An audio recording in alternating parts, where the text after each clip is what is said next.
Hello and welcome to my channel. I'm Angela Brennan and today I'm bringing you another digital stamp from the paper shelter, Here Come the Penguins. If you've followed my video or my channel, you will know that I use digital stamps quite a bit, especially for the craft challenge.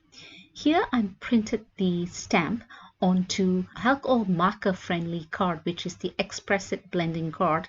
I printed it with my laser printer because I'm going to be using foil on it.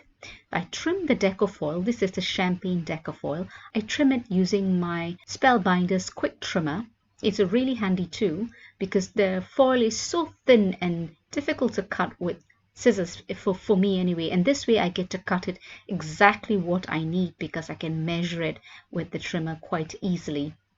And once I've trimmed it, I will be layering it onto my card, which I've printed with a laser printer, pretty side up, and I'll put it into a carrier sheet. The carrier sheet is really just a mode of transportation to put it through the laminator. So it is a very thin carrier sheet which can be copier paper. I enclose it into a folded copier paper, and then I put it into the laminator, which has been heating up while I've been cutting the foil, etc. I've got an old laminator, so I put it in twice just to be sure, but I think most laminators you just can put it in once. Once I put it through the laminator, here I've sped it up so it doesn't go through that fast, it goes through quite slowly because it's the toner of the laser printer that heats up and gets the foil to adhere to it.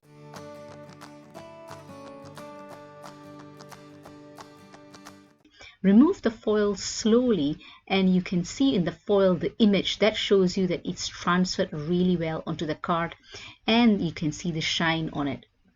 I've also printed the same image onto copier paper and I fussy cut it. And the reason I did that is because I want to use it as a mask, because I will be using that to mask by spraying some pixie spray at the back of the fussy cut image because I want to do some ink blending. Here's my distress ink swatches of ink blending, and I'll link the video on how I put that together in the description below because I find it really handy using that those swatches to decide colors I'm going to use the ink blending for. So here I've chosen price ribbon, salvage patina, and speckled inks to do some ink blending.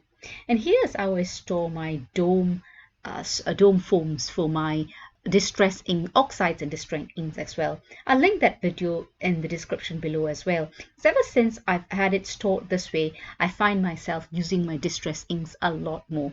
Sometimes when it's easier to take and put back, you know you'll be using it more.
Once I finish doing the ink blending, I put a stencil on it. The stencil I've used it before. It's a Spellbinder's All-Star stencil. What it does, it gives you a little bit of like the entire image or the scene is in a snowstorm or when snow is falling.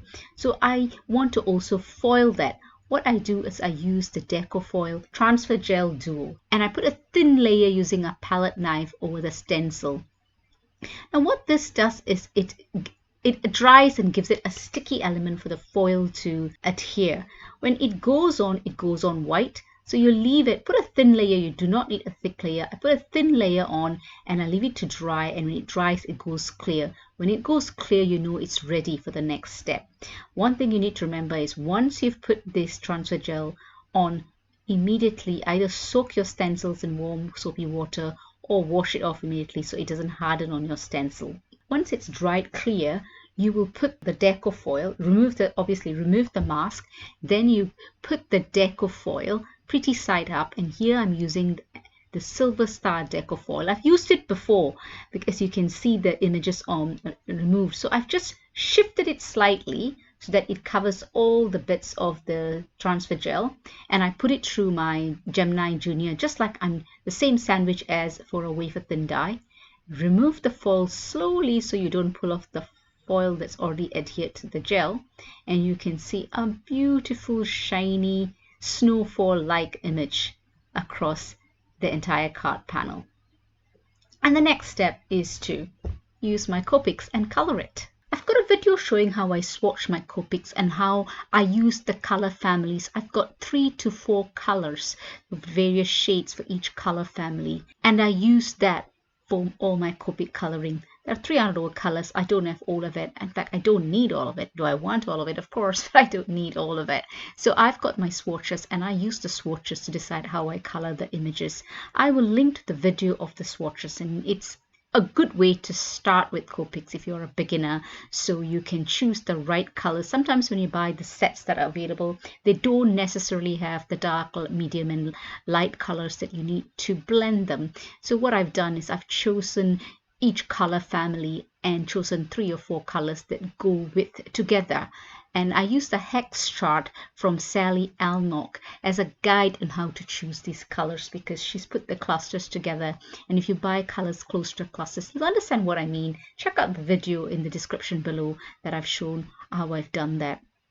So the next few minutes, you will see me just coloring various aspects of the image, and I'll show you the colors that I use.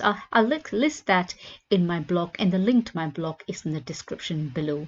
I really hope you enjoyed the video. If you do enjoy the video, please give it a thumbs up and consider subscribing. And when you do subscribe, remember to press the notification bell so you're alerted when a new video is uploaded. I really appreciate you stopping by. I hope you've enjoyed the video. And please do head over to my blog. The link to my blog is in the description below, where you will see a lot more information and all the videos that I've mentioned with regards to the Copic swatches, the Distress Ink combo swatches, as well as the dome foam storage is all listed in the description below. Happy crafting, and I'll catch you at my next video. Take care.